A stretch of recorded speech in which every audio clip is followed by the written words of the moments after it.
गृहाशिष ॐ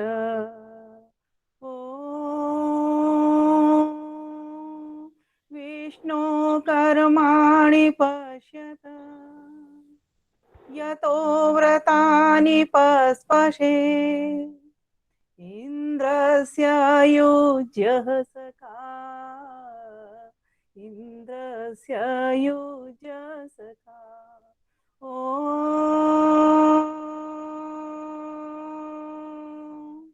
नमस्ते अस्तु आयते नमो अस्तु परायते नमस्ते प्राणतिष्ठत आसीनायो तते नमः आसीनायोत ते नमः। रोहितास नगर सादरा से चल रहा ये बहुत ही सुंदर भव्य दिव्य और सभ्य कार्यक्रम है, जिसमें सभी माताओं ने, बहनों ने, भाइयों ने अति सुंदर, अति मधुर और मन को, हृदय को छू लेने वाले अभी भजन सुनाए।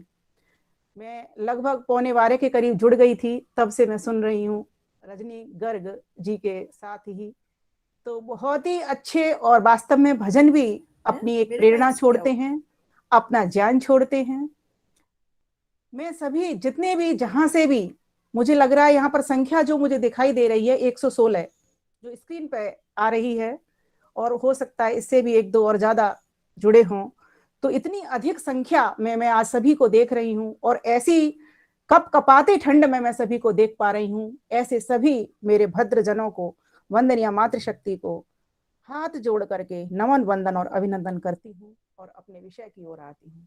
बहुत ही सुंदर मंच संचालन कर रही हैं मंच संचालिका जी। कहा जाता है जहां पर आदर्श हो वहां पर विजय सुनिश्चित है। ये दोनों ही संयोजिका और प्रधाना मिलकर के ये दोनों नामों में ही आ जाती हूँ। जहां पर आदर्श हो वहां पर विजय सुनिश्चित है। तो वास्तव में वही घर भी सौभाग्यशाली होता है और विजयी होता है और सफल होता है, जहां पर इस प्रकार की माताएं, बहनें और भाईजन रहा करते हैं। विषय है हमारा, कैसे हो प्रतिक्षण सुंदरतम। प्रतिक्षण सुंदरतम, एक होता है सुंदर, एक होता है सुंदरतर, एक होता है सुंदरतम। प्रत्येक व्यक्ति चाहता है कि हमारा प्रतिक्षण सुंदर हो। कोई नहीं चाहता कि हमारे एक भी क्षण दुखदाई हो, अर्थात कुरूप हो। तो प्रश्न हो सकता है, समय तो कोई सुंदर और बुरा होता नहीं है। समय तो एक काल गणना है, जिसको एक काल के द्वारा हम अभिव्यक्त करते हैं कि वर्ष हो गया, मास हो गया, पक्ष हो गया, है ना, दिवस हो गया, दिन रात हो गए, मुहूर्त हो गया, क्षण हो गया। तो लेकिन फिर कौन है जो कहना चाह रहा है यहाँ पर कि प्रतिक्षण सुंदर हो? तो यहाँ जीवात्मा है जो मनुष्य के चोले में आया है, वो चाह रहा है कि मेरा प्रतिक्षण सुंदर हो जाए। अर्थात मैं प्रतिक्षण को, हर क्षण को अपने को सुंदरता से बिताऊं, इतना सुंदर हो जाऊं कि मुझे दुख आते हुए भी दुख प्रतीत न हो, और सुख आते हुए भी मुझे ऐसा ना लगे कि मैं ही सुखी हूं, और या मैं ही सुखी हो जाऊं, या मैं ही हर से भर जाऊं, बाकी के कोई नहीं। अर्थात मैं सुख में फूल ना पाऊं और दुखों में मैं डोल ना पाऊं, झूल ना पाऊं, ऐसी मैं प्रभु देव से प्रार्थना करता हूं। तो यहाँ पर एक भक्त है, भगवान की समीपता को प्राप्त करना चाहता है, वही इस बात को कह सकता है कि प्रभु मेरे प्रतिक्षण को आप सुंदर बना दीजिए, मैं प्रतिक्षण सुंदर होना चाहता हूँ। अर्थात मुझे हर क्षण से सुंदरता की अनुभूति हो कि मैं इतना सुंदर हूँ। व्यक्ति, प्रश्न हो सकता है कब सुंदर बनता है? तो उससे पहले कालो न याता वय में याता, आपके मंच के लिए मैंने रचना लिखी है, और उस रचना को प्रस्तुत करते हुए ही मैं अपना आज का वक्तव्य देना चाहूंगी। मत कर तू कल और आज, अभी कर काज, समय है थोड़ा, जीवन सुख दुख का जोड़ा। मत कर तू कल और आज, अभी कर काज, समय है थोड़ा, जीवन सुख दुख का जोड़ा। हर कर्म समय से कर ले, धर धर्म हृदय तर कर ले। हर कर्म समय से कर ले, धर धर्म हृदय तर कर ले। कहीं पी न पाए तू प्रभु नाम का सोड़ा, जीवन सुख दुख का जोड़ा। कहीं पी न पाए तू प्रभु नाम का सोड़ा, जीवन सुख दुख का जोड़ा। मत कर तू कल और आज, अभी कर काज समय है थोड़ा, जीवन सुख दुख का जोड़ा। अगर व्यक्ति ने अपना वर्तमान सुंदर बना लिया तो उसके भूत और भविष्य दोनों ही स्वयं स्वतः सिद्ध हो जाते हैं, अर्थात स्वयं ही सुंदरतम बन जाते हैं। उद्यम कर जाग संभल अब, कर्मों से भाग्य बदल अब। उद्यम कर जाग संभल अब, कर्मों से भाग्य बदल अब। कहीं बन न जाए, कहीं बन न जाए भोगों का तेरे फोड़ा, जीवन सुख दुख का जोड़ा। कहीं बन न जाए भोगों का तेरे फोड़ा, जीवन सुख दुख का जोड़ा। मत कर तू कल और आज, अभी कर काज समय है थोड़ा, जीवन सुख दुख का जोड़ा। कल कल की टेढ़ मिटा ले, अभी चल चल मेढ़ बना ले। कल कल की टेढ़ मिटा ले, अभी चल चल मेढ़ बना ले। कहीं लग न जाए, कहीं लग न जाए तुझे बंध क्यों सुपथ छोड़ा, जीवन सुख दुख का जोड़ा। कहीं लग न जाए, कहीं लग न जाए तुझे बंध क्यों सुपथ छोड़ा, जीवन सुख दुख का जोड़ा। मत कर तू कल और आज, अभी कर काज समय है थोड़ा, जीवन सुख दुख का जोड़ा। उठ अभी समझ प्रभु माया को, उठ अभी समझ प्रभु माया को, जल्दी से सजा मन काया को। उठ अभी समझ प्रभु माया को, जल्दी से सजा मन काया को। कहीं पड़ न जाए तुझे, कहीं पड़ न जाए तुझे महाकाल का कोड़ा, जीवन सुख दुख का जोड़ा। कहीं पड़ न जाए तुझे महाकाल का कोड़ा, जीवन सुख दुख का जोड़ा। मत कर तू कल और आज, अभी कर काज समय है थोड़ा, जीवन सुख दुख का जोड़ा। जिसने इस समय को जाना, हुआ सकल सफल सम्माना। जिसने इस समय को जाना, हुआ सकल सफल सम्माना। उसने ही ईश की भक्ति तरफ मुख मोड़ा, जीवन सुख दुख का जोड़ा। उसने ही ईश की भक्ति तरफ मुख मोड़ा, जीवन सुख दुख का जोड़ा। मत कर तू कल और आज, अभी कर काज समय है थोड़ा, जीवन सुख दुख का जोड़ा। आओ समय की कद्र बनाए, जीवन को भद्र बनाए। आओ समय की कद्र बनाए, जीवन को भद्र बनाए। कहीं छूट न जाए, कहीं छूट न जाए विमल समय का घोड़ा, जीवन सुख दुख का जोड़ा। पूरी श्रोता समिति को मैं समर्पित करती हूँ, इस पंक्ति पर ध्यान दीजिएगा। कहीं छूट न जाए विमल समय का घोड़ा, जीवन सुख दुख का जोड़ा। मत कर तू कल और आज, अभी कर काज समय है थोड़ा, जीवन सुख दुख का जोड़ा। जीवन सुख दुख का जोड़ा, जीवन सुख दुख का जोड़ा। अब मैं विषय को लेती हूँ। इन पंक्तियों को मैंने इसीलिए ढाला कि एक विचार बनते हैं। जब वक्ता बोलता है, एक उसके सामने विचार आते हैं, श्रोता के सामने भी कुछ विचार प्रस्तुत यहाँ पर हुए हैं, तो वो समझने को मजबूर हो जाता है कि आखिर ऐसी क्या कमी हमारे भीतर रह जाती है कि हमारा जीवन हमको सुंदर नहीं लग पाता, हमारा प्रतिक्षण हम सुंदर नहीं बना पाते। उसके पीछे का सबसे बड़ा जो कारण है, आगे कर लूंगा, जो शुभता मन के भीतर विचार आया उसको व्यक्ति कल पर छोड़ देता है। इसीलिए कवि यहाँ पर कह रहा है, कल कल की टेढ़ मिटा ले, अभी चल चल मेल बढ़ा दे।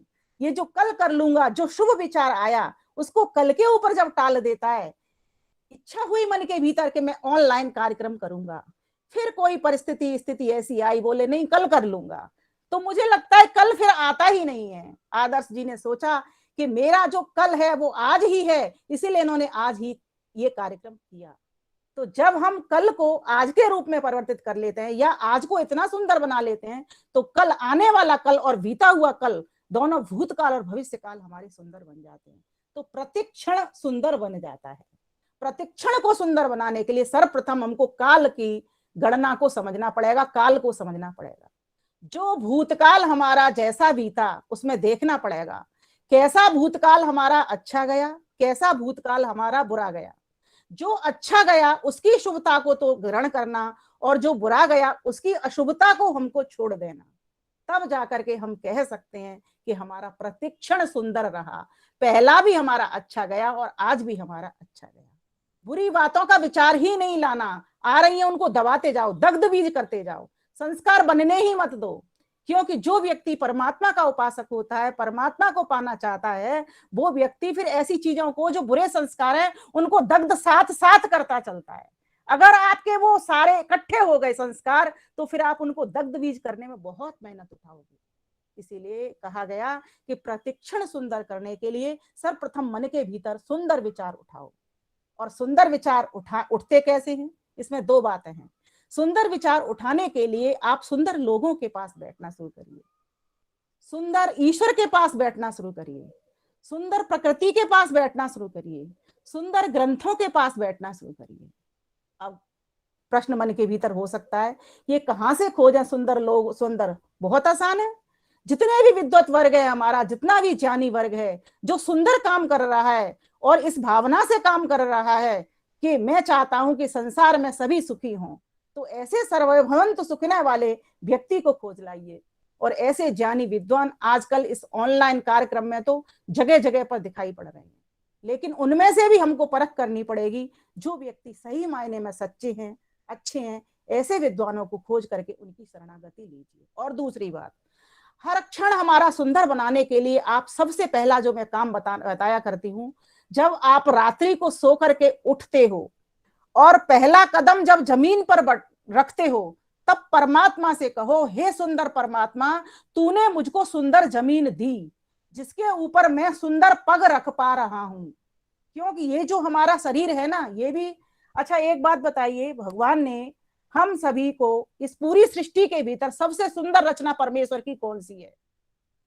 तो सभी का उत्तर होगा, मनुष्य ही उसकी सर्वश्रेष्ठ रचना है सारे पूरे संसार में। यूं तो उसका पूरा संसार ही सुंदर है, उसने हमारे उपभोग के लिए और उपवर्ग के लिए पूरा संसार बना करके दिया है। लेकिन सबसे सुंदर कृति जब आप देखोगे, जहां पर एक चेतना भी है, जो आनंदित भी हो सकता है ना, और जो सुंदरता में जी भी सकता है, जो उत्तम कार्यों को कर भी सकता है और ईश्वर को पाने के लिए प्रयत्न भी कर सकता है, ऐसी एक रचना है। तो एक मनुष्य का ही एक ऐसा शरीर है जो अपने आप को सुंदर बना सकता है, प्रतिक्षण सुंदर कर सकता है, प्रतिक्षण को सुखी कर सकता है।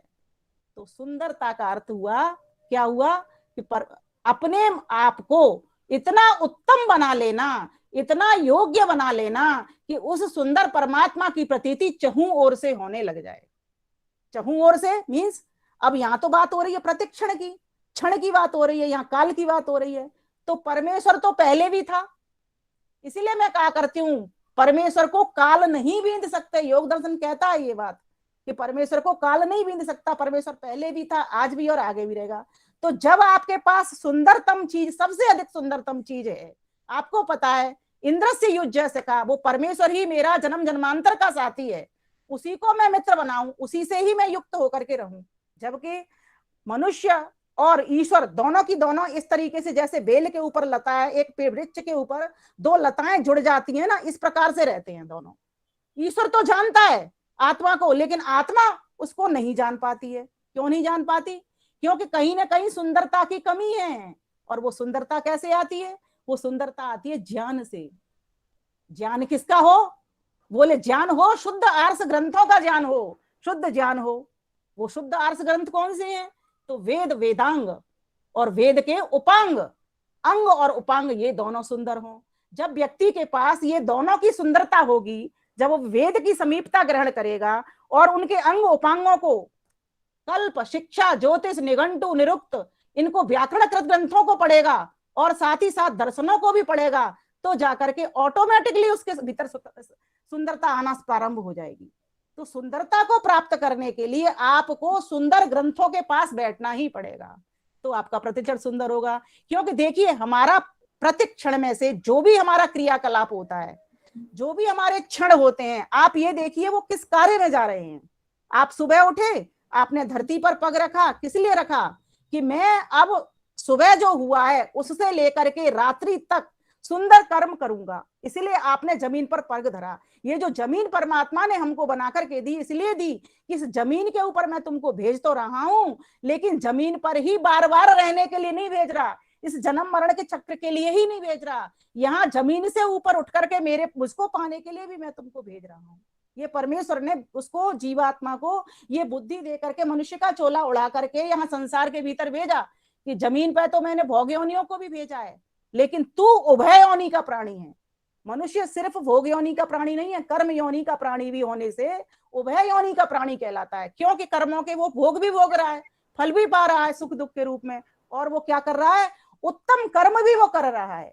किसके लिए? उस आनंद को पाने के लिए, सुंदर बनाने के लिए, स्वयं को सुंदर बनाने के लिए, अपने हर क्षण को सुंदर बनाने के लिए। तो इसके लिए सर्वप्रथम हमको क्या करना होगा? विद्वानों की समीपता करनी पड़ेगी, वेद की समीपता करनी पड़ेगी और ईश्वर की समीपता करनी पड़ेगी। अब प्रश्न ये हो सकता है, वेद की समीपता तो हम कर लेंगे क्योंकि वेद ग्रंथ ले आएंगे और हम पढ़ लेंगे, लेकिन एक बात बताइए, वेद तो दुनिया पढ़ती चली जा रही है, आज भी पढ़ रही है, क्या वो पढ़ने वाला व्यक्ति सिर्फ पढ़ने से ही सुंदर हो गया? नहीं ना। कैसे सुंदर बना? जो कुछ वेद ने कहा उसके अंतर्गत जो कुछ भी वेद की ऋचाएं आई, जिन जिन ऋचाओं का जो जो उपदेश था, आदेश था, निर्देश था, संदेश था, उनसे जीवन को भरना, उसके तब जाकर के वो व्यक्ति सुंदर बनता है। अगर हमने सिर्फ कोरा कोरा पढ़ लिया, ओम भूर्भुवस्सुवः तत्सवितुर्वरेण्यम भर्गो देवस्य धीमहि धियो यो न प्रचोदयात्, जब तक इसका मतलब पता नहीं होगा और वो मतलब पता होकर के जब तक जीवन में आत्मसात नहीं होगा, तब तक हम सुंदर नहीं बन सकते।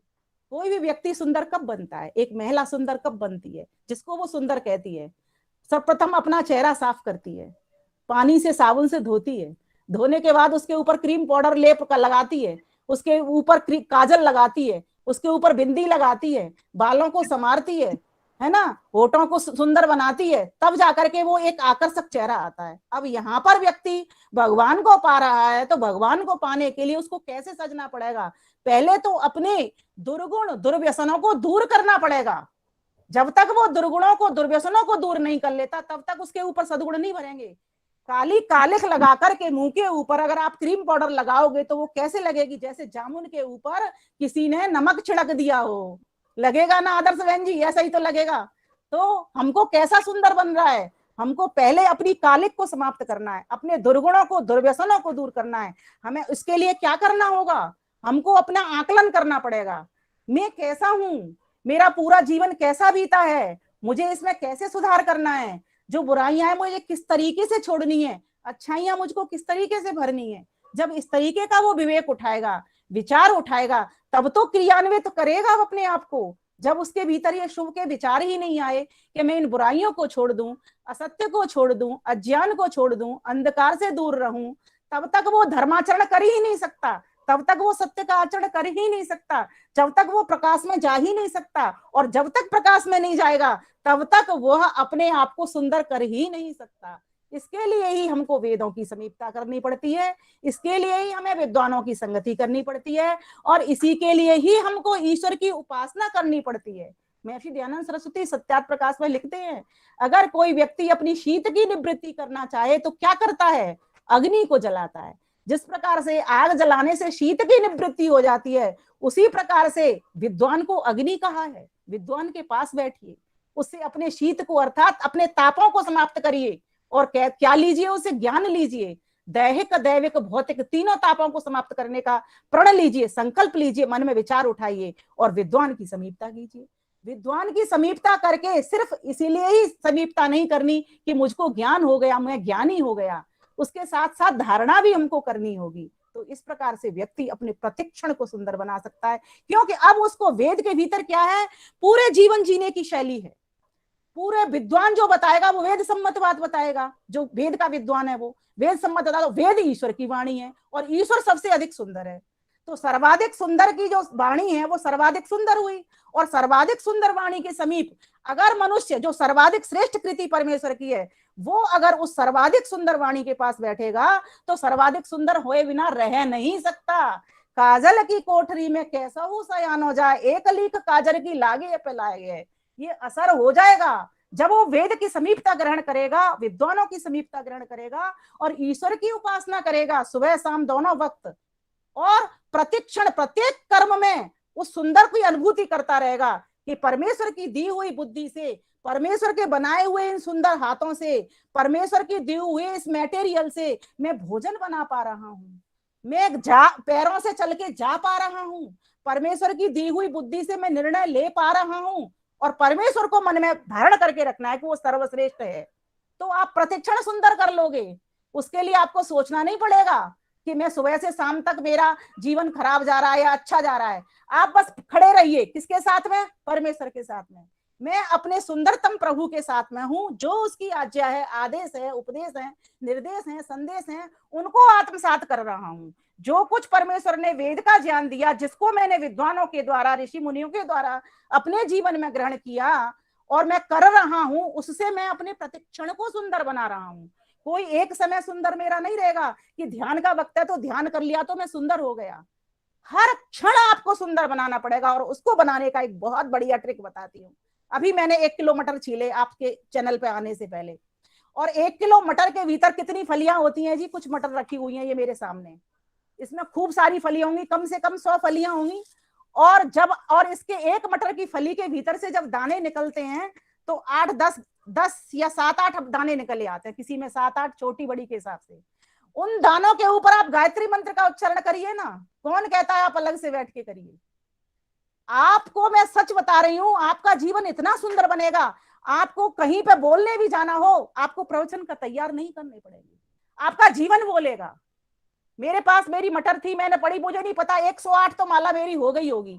108 बार मैंने ओम गायत्री मंत्र का रिपीट कर लिया होगा ये मंत्र को। और कैसे कर लिया, प्रत्येक दाने पर मैं उस परमेश्वर का विचार कर रही हूँ, प्रभु तूने कैसी इस व्यवस्था में इन दानों को लगाया, एक फली के भीतर एक एक करके संतरे छील रहे हो, आप देखते जाओ, गौर करते जाओ उस प्रभु को। वो सुंदर परमात्मा ने सुंदर संतरे को बनाया, उसको कली को छीलो, तब विचार करो कि इसके भीतर रस कैसे भरा है, कैसे कैसे कलियां बनाई हैं पतली पतली, और कैसे कैसे विभाग कर दिए गए हैं उसके, कैसी कैसी उसकी वितरण व्यवस्था है।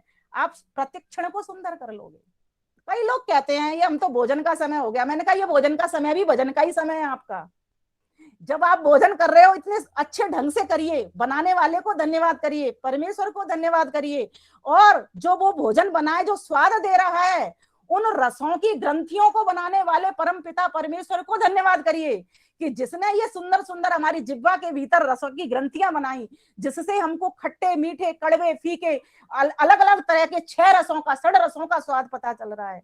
तो ये कौन है जिसके कारण कि मैं सुंदर हो रहा हूं, अपने प्रतिक्षण को सुंदर बना रहा हूं? तो वही उत्तर मिल करके आएगा, वही एक सर्वश्रेष्ठ सुंदर परमात्मा है जिसने अपनी सुंदर वाणी के द्वारा और सुंदर मनुष्य बना करके तुमको भेजा और कहा कि तुम इस सुंदर वाणी को पढ़ो और मेरे बच्चों मेरे समीप आ जाओ, तो तुम सुंदर हो जाओगे, तुम्हारा प्रत्येक पल सुंदर हो जाएगा, फिर तुमको अलग से बैठना नहीं पड़ेगा उसको सुंदर बनाने के लिए। तो क्या 3 काल वर्तमान काल, भूतकाल और भविष्य काल। जिसका वर्तमान जितना अधिक सुंदर होता है, उसके भूतकाल और भविष्य काल को बनाना नहीं पड़ता, अपने आप से वो सुंदर हो जाते हैं। और 3 बात, 3 कर्तव्यों को जानो। मेरा स्वयं के प्रति क्या कर्तव्य, मेरा परिवार, समाज, संगठन, राष्ट्र के प्रति क्या कर्तव्य, मेरा ईश्वर के प्रति क्या कर्तव्य। आप सुंदर हो जाओगे, प्रतिक्षण सुंदर हो जाओगे। क्योंकि व्यक्ति अपने लिए भी आहुति प्रत्येक क्षण लगाता है, प्रतिपल लगाता है। समाज के लिए भी प्रतिक्षण आहुति लगाता है, क्योंकि समाज से भी वो प्रतिक्षण पा रहा होता है। और परमेश्वर के लिए भी वो आहुति प्रतिक्षण ही लगाता है। जैसे परमेश्वर प्रत्येक क्षण आपके लिए आहुति लगा रहा है, वैसे मनुष्य भी प्रतिक्षण आहुति लगाता है। ये उसको पता नहीं चलती। प्रत्येक दी हुई सांस, आती हुई और जाती हुई सांस उस प्रभु को नमस्कार करती है। अगर एक भी सांस हमारी रुक जाए, अगर ले ली और फिर वो बंद हो जाए, तो समझ लो कि हमारा स्वाहा जीवन हो जाता है। इसीलिए उस परमेश्वर को प्रतिक्षण अनुभव करने तभी कर सकते हो जब आप अपने प्रतिक्षण की अनुभूति में उस परमेश्वर को लेकर के आओ। आप सोने जा रहे हो, आप एक बार धन्यवाद करके देखो कि ये जो तुमने आसन बनाया परमात्मा जमीन रूपी, और ये जो मुझको बुद्धि दी जिससे मैंने चारपाई का निर्माण किया या कारीगरों ने किया, और जिसके ऊपर जो गद्दे डाले, जो चादर बिछाई, वो कितना मुझे आरामदायक है, और किस तरीके से मैंने उस चादर को ओढ़ा। प्रभु तूने हमको अगर ये बुद्धि नहीं दी होती, हे सुंदर परमात्मा, तूने ये सर्वश्रेष्ठ बुद्धि हमको नहीं दी होती। क्योंकि मनुष्य के पास ही सभी जीव जंतुओं से अधिक बुद्धि है, क्रियाशील बुद्धि है और सुंदर बुद्धि है। उसी बुद्धि के सहारे से वो निर्णय लेता है, उसी मन के सहारे से वो शिव संकल्प करता है, उसी मन के सहारे से वो परमात्मा को प्राप्त करता है, उसी मन के सहारे से वो गड्ढे में भी चला जाता है। ये मन उसने परमात्मा ने हमको बना करके दिया और जीवों के पास है, लेकिन स्वाभाविक बुद्धि है। आहार निद्रा भयमैथुनं च सामान्यमेतत् पशुभिर्नराणाम्।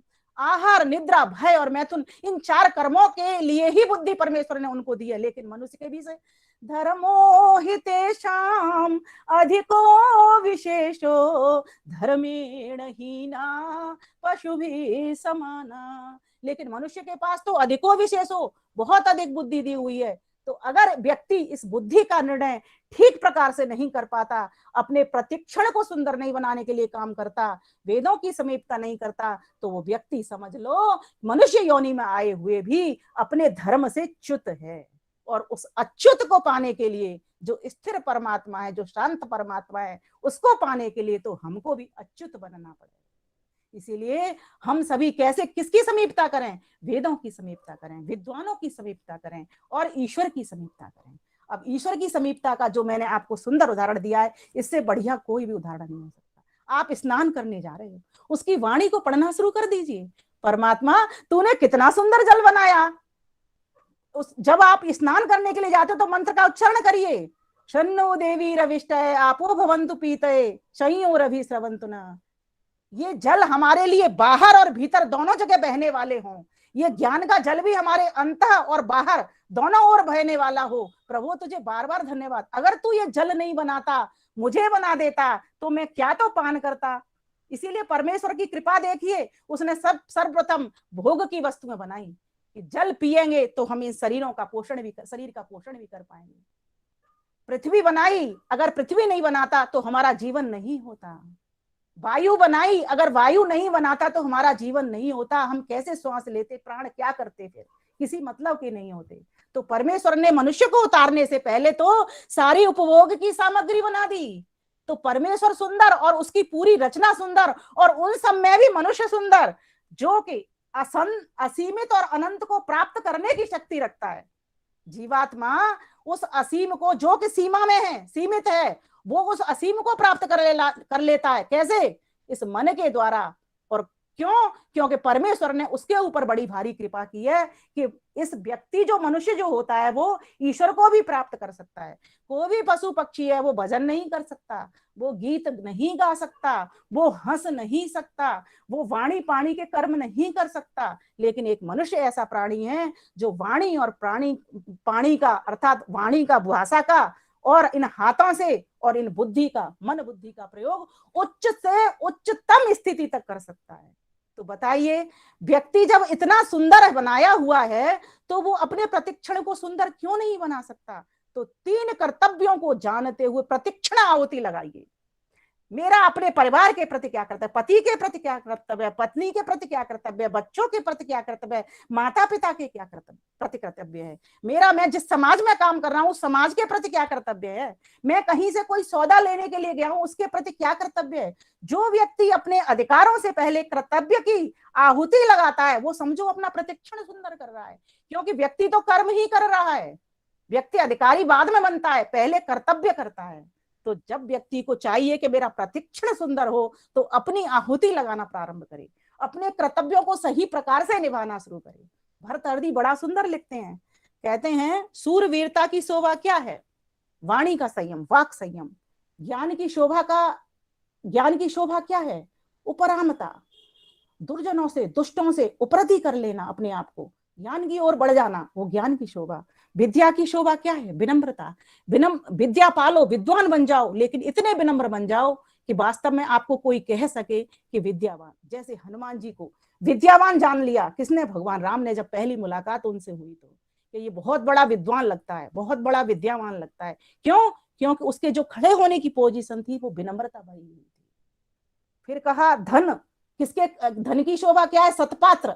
अगर आप सही मायने में सच्चे पात्र हो, ईश्वर के पात्र हो, ईश्वर ने जो योग्यता आपको बख्शी है उसी योग्यता के आधार पर अपने आप को योग्य बना रहे हो, तो समझो आपसे बड़ा कोई धनवान नहीं है, बाकी सभी निर्धन हैं। जो सत्पात्र हैं वो, जो सत्पात्र नहीं है वे सभी निर्धन हैं, और जो सत्पात्र है वे सभी धनी हैं। तो धन की शोभा क्या है? सत्पात्र है। तप की शोभा क्या है? कैसे मानेंगे? अक्रोध। अक्रोध तप की शोभा है। जो व्यक्ति शांत रहता है, सरल बना रहता है, विनम्र बना रहता है, सजग बना रहता है, समझिए वो तपस्वी है। क्योंकि धूप आए, छांव आए, सर्दी आए, गर्मी आए, कटीली तूफान, झाड़ियों में तूफान निकल करके आपको कांटे की तरह चुभने लगे, लेकिन आप फिर भी शांत खड़े हुए हो। समः शत्रौ च मित्रे च तथा मानापमानयो शीतोष्ण सुख दुखेषु समः संग विवर्जितः। कैसी भी स्थितियां परिस्थितियां आए, सुख आए दुख आए, बस इसको इतना ही समझ लो, धूप आए छांव आए, लेकिन व्यक्ति स्थिर होकर के, स्थित प्रज्ञ होकर के रहता है, तो समझ लेना वो तपस्वी व्यक्ति है।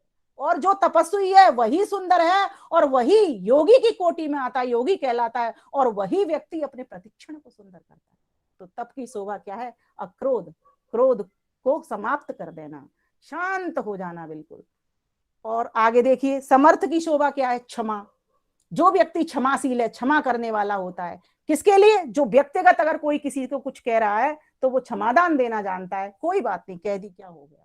तो ऐसा व्यक्ति समझ लीजिए ना समर्थशाली है, सामर्थ्यवान है, क्योंकि क्षमा करना हर कोई नहीं जानता, जो सामर्थ्य संपन्न है ऐसे व्यक्ति ही क्षमाशील होता है। तो इस प्रकार से जो आपको उपरोक्त बातें बताई कि किसकी शोभा क्या, अगर व्यक्ति इन चीजों को समझ करके अपना पग बढ़ाता है इस जमीन के ऊपर, तो समझो वो सबसे सुंदर प्राणी, जैसा कि शरीर से दिख रहा है वैसा अंतर्मन से भी जब वो हो जाता है, तो समझो परमेश्वर की सर्वश्रेष्ठ कृति में अपनी आहुति लगा करके ईश्वर सर्वश्रेष्ठ परमात्मा की ओर वो बढ़ जाता है। तो ऐसे परमपिता परमेश्वर को पाने के लिए 3 चीजें और मैं बताया करती हूँ। सकारात्मक सोच, आशावादी दृष्टिकोण और शिवत्व से भरा मन।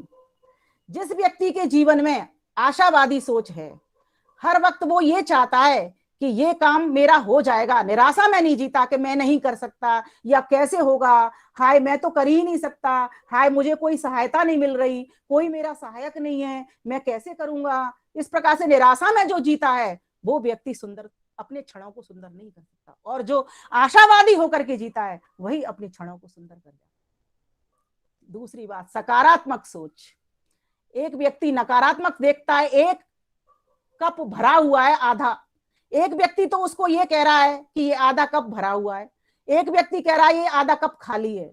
जो ये कह रहा है आधा कप खाली है तो समझ लो वो नकारात्मकता की ओर जा रहा है, जो ये कह रहा है आधा कप भरा हुआ है तो समझो वो सकारात्मकता की ओर। हमेशा हर एक के भीतर बाह्य जो जितने भी व्यक्ति हैं, जितने भी वस्तु हैं, जितने भी स्थान हैं, सबके भीतर से अच्छाई है, अच्छाई ढूंढने का प्रयास करो। सबके भीतर सकारात्मक दृष्टि से देखना शुरू करो। तो जो व्यक्ति इस प्रकार से सकारात्मक दृष्टि रखता है, अपनी आशावादी दृष्टिकोण अपनाता है और शिवत्व से अपना मन भर लेता है, सर्वे भवन्तु सुखिनः की भावना से जो जीवन जी रहा होता है, समझो उसका प्रतिक्षण सुंदर है। हमारे भीतर आते ही नहीं अशिव, आते भी हैं तो भी भाग जाते हैं। क्यों भाग जाते हैं? हमने अशिव के लिए समय ही नहीं दिया, हमने अशिव को स्थान ही नहीं छोड़ा रिक्त। हम तो शिवत्व से भर रहे हैं। सुबह से उठते हैं, उठते से लेके परमात्मा की वाणी शुरू हो जाती है, प्रातरग्निम प्रातरिंद्रम हवामहे। आप भी किया करो। और फिर जब आप वहां से आते हो, थोड़ा सा ध्यान उपासना करके आते हो, अपने स्नानागार में जाते हो, तब थोड़े से मंत्र पढ़ लिया करो। आप उस सर्वश्रेष्ठ के साथ रहो, उसकी वाणी के साथ संगति समझो, आप परमात्मा की संगति कर रहे हो। मैं बार बार इसी बात पर आ जाती हूँ। क्यों? क्योंकि मुझे उससे लाभ मिल रहा है। जैसी जगह की वस्तु का तुम सानिध्य समीपता लेते हो, वे गुण आपके भीतर होना शुरू हो जाते हैं।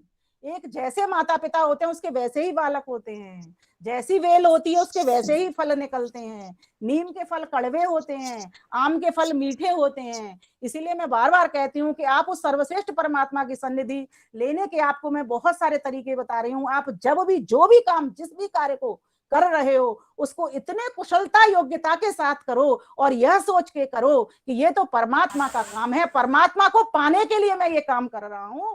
तो आपका प्रतिक्षण सुंदर बन जाएगा।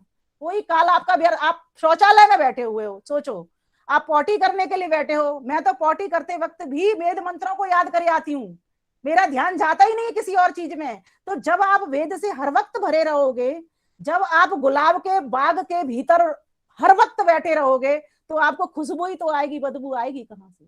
इसीलिए आप अपने क्षण को सुंदर बनाने के लिए, प्रतिक्षण को सुंदर बनाने के लिए अपने कर्तव्यों को जानो, आशावादी सोच रखो, सकारात्मक दृष्टिकोण अपनाओ, शिवत्व से भरे रहो और इस संसार को देखो, ब्रह्मांड को देखो, इसके तीनों लोकों को देखो, इसको जानो। पृथ्वी तमस लोक है, अंतरिक्ष लोक रजस लोक है, द्युलोक सुह सुख स्वरूप लोक है। तो मेरी उन्नति कैसे होनी है? इस तमस लोक से ऊपर बढ़ना है। इस तमस लोक में मुझे पुनः पुनः नहीं आना, बार बार नहीं आना, उसके लिए मुझे सुंदर होना है और सुंदर होना है। अभी तो मैं ऐसे देखने में सुंदर लग रहा हूँ, लेकिन मुझे उस सुंदर परमात्मा के गुण कर्म स्वभाव को धारण करना है। उसका ओम का उच्चारण ऐसे करना है कि इस ओम के अर्थ मेरे जीवन में समा जाए। अकार उकार मकार, अग्नि विराट विश्व, हिरण्यगर्भ वायु तेजस ईश्वर आदित्य प्राज्ञ, ये 9 नाम आप मेरे तन मन में रच बस जाए, मेरे धन में भी रच बस जाए। मैं धन कमा रहा हूं तो भी उस परमात्मा के कारण कमा रहा हूं, उसने मुझे बुद्धि दी है, इसीलिए मैं धन कमा रहा हूं। चारों वर्णों की योग्यता उसने हमको दी है। हम चाहे वैश्य बन जाएं, हम चाहे क्षत्रिय बन जाएं, चाहे ब्राह्मण बन जाएं, चाहे हम शूद्र अर्थात सेवक बन जाएं। शूद्र का अर्थ नीची जाति नहीं है, शूद्र का सेवक, और सेवक बहुत बढ़िया होता है। हमारा प्रधानमंत्री भी हमारे देश की सेवा करने के नाते वह भी शूद्र है, अर्थात वह भी सेवक है, और एक राजा होने के नाते वह भी क्षत्रिय है, क्योंकि हमारे देश की वो रक्षा भी कर रहा है, और हमारे देश का भरण पोषण करने के नाते वह वैश्य भी है, और हमको एक कुशल मार्गदर्शन भी कर रहा है कि नागरिक का क्या कर्तव्य होना चाहिए। इस प्रकार से वह जो राजा है, हमारा प्रधानमंत्री है, वह कैसा है? एक ब्राह्मण क्षत्रिय वैश्य और शूद्र चारों वर्णों का प्रतिनिधित्व करने वाला। तो इस प्रकार से हर व्यक्ति के भीतर भी योग्यता है। मैं भी ज्ञान दे रही हूं, इसका मतलब ये तो नहीं कि सिर्फ ब्राह्मण होकर के, मुख्यता से ऐसा कह दिया जाता है, लेकिन मेरे कर्म हो सकता है कि मैं धन को भी इस तरीके से कमा करके और वितरण कर रही हूं, तो इससे भी बड़ा कोई कार्य नहीं हो सकता। तो कृष्ण भगवान के भीतर भी ये चारों गुण थे, ये चारों योग्यता थी। तो आप भी अपने जीवन को सुंदर बनाने के लिए, उस भग से भरने के लिए, भगवान कहलाने के लिए, महान कहलाने के लिए, उस महान से मिलने के लिए इन सभी गुणों को अपने जीवन में धारण करना शुरू करें। और धारण करने का सबसे बड़ा बढ़िया तरीका वही है, जब आप सुबह से उठते हो, पहले पग जब जमीन पर रखते हो, वहीं से वेदवाणी आपके मन में शुरू हो जानी चाहिए, उसको नमस्कार शुरू हो जाना चाहिए। फिर जब आप अपने बच्चों का काम कर रहे होते हो, तब कहो ना, ये शिशु परमात्मा की ही तो देन है, उसी का तो दिया हुआ प्रसाद है, इसकी सेवा करना मेरा कर्तव्य है। सुंदर परमात्मा के सुंदर बच्चे हैं और मैं सुंदर होकर के अपने बच्चों की सेवा करने लगा हुआ हूं। बताइए आपका प्रतिक्षण सुंदर कैसे नहीं होगा? ये युक्ति है, ये समाधान है, और यही समाधि है। समाधि में क्या मिलता है? ईश्वर का आनंद मिलता है, ईश्वर से ज्ञान मिलता है, ईश्वर से बल मिलता है, ईश्वर से जीवन जीने का तरीका मिलता है, ईश्वर से सबसे प्रति कर्तव्य करने का व्यवहार मिलता है। तो इस प्रकार से उस परमेश्वर की इस कृति को समझना प्रारंभ करिए और पति पत्नी और पुत्र के बीच में तालमेल बैठाना शुरू कर दीजिए। आपका प्रतिक्षण सुंदर हो जाएगा। जो कुछ भी गड़बड़ सड़बड़ होती है, देवरानी जेठानी सास ससुर के बीच में रहना अच्छे ढंग से शुरू कर दीजिए, आपका प्रतिक्षण सुंदर हो जाएगा। क्योंकि बचा समय और कौन सा होता है? छोटी छोटी चीजों के ऊपर लड़ाई झगड़ा व्यक्ति करता रहता है। ये हम लेके नहीं आए थे, जो कुछ मिला हमको इन्हीं बड़े लोगों से मिला, पूज्य जनों से मिला। और हमको किसको दे के जाना है? इनके ऋणों से मुक्त होने के लिए अपने छोटों को दे करके जाना है, बांट करके, खुले हाथों से बांटना, वितरण करना प्रारंभ कर दीजिए। आपका परिवार, आपका समाज, आपका राष्ट्र और आपकी जो विश्व कल्याण की भावना है वो एक सुंदर भावना बनेगी। और सुंदर भावना से आप सुंदर कर्म करोगे। जब सुंदर कर्म करोगे तो सुंदर परमात्मा की ओर बढ़ोगे और फिर सारे कर्म आपके निष्काम कर्म बन जाएंगे। शुभ करते करते देखो, व्यक्ति अशुभ भी करता है, शुभ भी करता है और मिश्रित भी करता है, लेकिन जब वो अशुभ को और मिश्रित को छोड़ दे करके और शुभ की ओर बढ़ जाता है तो फिर धीरे धीरे करके वो निष्काम की ओर भी बढ़ जाता है। क्योंकि अब उसका एक जो लक्ष्य है, मोटिव है, वो क्या है? उद्देश्य कि मुझे ईश्वर की प्राप्ति के लिए मैं ये कर्म कर रहा हूं, ईश्वर की प्राप्ति के लिए मैं भोजन खा रहा हूं, जिससे ये गाड़ी चले और अधिक दिनों तक मैं इससे भजन कर सकूं परमेश्वर का। ईश्वर की प्राप्ति के लिए ही मैं कर्म कर रहा हूं, ईश्वर की प्राप्ति के लिए भी मैं धर्म का व्यवहार कर रहा हूं, ईश्वर की प्राप्ति के लिए ही मैं इस संसार में आया हुआ हूं। तो व्यक्ति की यहां तक भावना जाती है। तो इस प्रकार से व्यक्ति अपने परिवार को, समाज को, राष्ट्र को सुखी बनाता हुआ, अपने हर पल को सुंदर बनाता हुआ और सुंदर बन सकता है। कल एक बहन का फोन आया था कि बहन जी, जो आपने परसों हमारे लिए गीत भेजा था, उस गीत की तर्ज नहीं आ रही है, उसकी गीत की तर्ज बता देना। तो मैं तर्ज बताते हुए अपनी वाणी को विराम देना चाहूंगी। मुझे लग रहा है 40 मिनट मेरे हो चुके हैं। आओ माजे ये बर्तन तन का, वाणी से लेके मन का, प्रभु का प्यार पाना है। इस तर्ज से आप इसको गा सकते हैं। ये मैंने जो व्याख्या की थी, ओम भू पुनात शिरसी ओम भू पुनात नेत्रयो, इस मंत्र की व्याख्या की थी। अगर आप सुनना चाहते हैं तो मैं इसको पूरा भी आपको अभी सुना सकती हूँ, मेरे समक्ष मौजूद है ये। आओ माजे ये बर्तन तन का, वाणी से लेके मन का, प्रभु का प्यार पाना है। आओ प्रार्थना करें हम प्रभु से, आओ प्रार्थना करें हम प्रभु से, बिछुड़ गए हैं न जाने हम कब से, बिछुड़ गए हैं न जाने हम कब से, मिलने प्रयत्न ये करना, मिलने प्रयत्न ये करना, मन की यही तमन्ना, प्यार हमको अब ईश्वर का पाना है। आओ माजे ये बर्तन तन का, वाणी से लेके मन का। मृदुला चोटानी माता जी एक बार गा रही थी, ये तन का बर्तन माज डालो जी, मन का बर्तन माज डालो जी, कुछ इस तरह से। और ये उसी को ही बयां कर रहा है, मन का बर्तन माज डालो जी, माज डालो जी। तो ये बात मुझे अभी अभी ध्यान आ गई मृदुला माता जी की, लगता है यहाँ पर जुड़ी हुई हुई है, तो उन्हीं को समर्पित कर देती हूँ अब ये दूसरा गीत। एक मिनट नीचे अवरोध पैदा कर रही हूँ। आज आपने जो बोला ना विमलेश जी, एक मिनट अवरोध, मैं उस उद्गार को अपना रोक नहीं पा रही हूँ। आज आपने जो बोला वो ऐसा समानांतर चिंतन और समानांतर गतिविधि जो आपने बोली, और इतने उत्तम विधि से बोली, आनंद आ गया हृदय से। धन्यवाद। धन्यवाद माता जी। अब मैं पूरा कर लूं फिर उसके बाद है। प्राणदाता प्राणों से है प्यारे, पावन कर दो प्रभु सिर हमारे। प्राणदाता प्राणों से है प्यारे, पावन कर दो प्रभु सिर हमारे। बहे जानामृत धारा चिंतन ओम प्यारा, मन में प्रभु के गुणों को बिठाना है। आओ माजे ये बर्तन तन का, वाणी से लेके मन का, प्रभु का प्यार पाना है। सामने एक विजय छाबड़ा माता जी दिख रही हैं, उन्हीं को मैं पंक्तियां समर्पित करती हूँ। सुख स्वरूपा सुखी हमको कर दो, हे सुख स्वरूपा सुखी हमको कर दो, अपनी वाणी श्रुति कंठ भर दो, अपनी वाणी श्रुति कंठ भर दो। झरझर झरे रस रसना, झरझर झरे रस रसना, बोले हित कर सदवचना, बोले हित कर सदवचना, जिब्बा पे नाम हरदम जपाना है। आओ माझे ये वर तन तन का, वाणी से लेके मन का, प्रभु का प्यार पाना है। स्वस्थ दिव्य करो प्रभु ये नाभि, हो स्वस्थ दिव्य करो प्रभु ये नाभि, तुझ जनक से जुड़े रहे आभि, तुझ जनक से जुड़े रहे नाभि, जुड़ के तुझसे ही रहना कभी पृथक न होना, जुड़ के तुझसे ही रहना कभी पृथक न होना, तेरे आनंद को प्रभु पाना है। आओ माझे ये वर तन तन का, वाणी से लेके मन का, प्रभु का प्यार पाना है। आओ माझे ये वर तन तन का, वाणी से लेके मन का, प्रभु का प्यार पाना है। हो दंड दाता तपस्वी है भगवन, पग भी कर दो हमारे ये पावन, हो दंड दाता तपस्वी है भगवन, पग भी कर दो हमारे ये पावन, अविचल गति तब भ्रमणा, चरणों में झुक के रहना, तुझसे आशीष शुभ नित्य पाना है।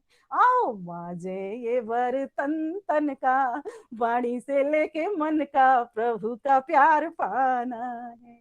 हे मस्तक भी कर प्रभु आप पावन, मस्तक भी कर प्रभु पुण्य पावन, स्वस्थ रह के शिवत्व से खिले मन, हो विमल सत्य वरना भावना सत्य करना, सत्य पर चल सदा सत समाना है। आओ माझे ये वर तन तन का, वाणी से लेके मन का, प्रभु का प्यार पाना है, प्रभु का प्यार पाना है। सर्व अंग व उपांग होवे सुंदर, तू दुखे रोम रोम वांतर, हो सर्व अंग उपांग होवे सुंदर, तू देखे रोम रोम वांतर। ओम खम ब्रह्म सुमरना, अपलक तव निहरना, सर्वत तेरा ही आनंद पाना है। आओ माझे ये वर तन तन का, वाणी से लेके मन का, प्रभु का प्यार पाना है, प्रभु का प्यार पाना है, प्रभु में ही समाना है, प्रभु में ही समाना है। प्यारे बहुत भाइयों बहनों, बहुत सुंदर, बहुत